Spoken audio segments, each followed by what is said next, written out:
The issue of the enrolment of students with a history of violence in our schools and TAFE colleges is one that's still causing considerable concern to members across the state. Some members are still unaware that very significant changes have occurred in this area in the last 12 to 18 months. These have largely come about as a result of two prosecutions of the Department of Education and Training by the Teachers Federation over incidents where students have injured staff in our schools. The most significant document that's been produced in the last 12 months is Legal Issues Bulletin 40. This now provides for a new procedure that has to be followed, and I stress has to be followed, in all school and TAFE colleges where a student has a known history of violence. Principals are now required to obtain the information from the previous school or TAFE college the student was enrolled in, and that not only includes public schools, of course it also includes private schools. Because of amendments to the Education Act late last year, the public schools now have access to records held by private schools in New South Wales and interstate. They have access to records held by public schools interstate, and they also have, interestingly, access to records held by DOCS, Juvenile Justice, Health and other government agencies where they are relevant to safety in the workplace. These are very significant gains, and teachers should ensure that when students are seeking to enrol in the school, if there is any question about the history of violence, that those sort of records are accessed. Once the records are accessed, the same Legal Issues Bulletin requires that information, all relevant information, be shared with staff in the school into which the proposed enrolment is to be dealt with.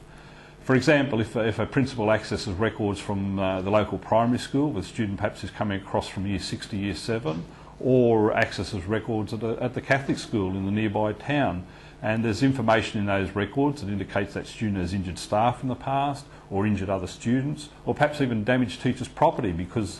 within work covers definition of violence, that's covered as well, then that information must be shared with all staff who either are going to have responsibilities for that student should the enrolment proceed, or with staff who are going to have responsibility for other people in that workplace, usually the students, other people in the workplace whose health and safety may be affected by that enrolment if it proceeds. It's not good enough to just speak to the teacher into whose class is proposed to put the student. That doesn't meet the obligations spelled out in the Legal Issues Bulletin, nor does it meet obligations that are actually covered by the occupational health and safety legislation in New South Wales. Once the information is shared, then other obligations have to be complied with, and these are also set out in Legal Issues Bulletin 40. For example, there must be a risk assessment, and as part of the risk assessment process, all information must be shared, as already indicated, but then teachers must be asked, once they have the information, what their concerns are. What safety issues do they believe will arise should the enrolment of the student proceed?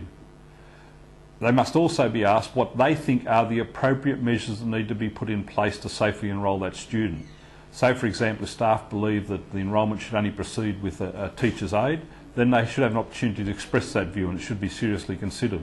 If they believe that there has to be further training on the part of staff, then it's an opportunity to raise that sort of issue.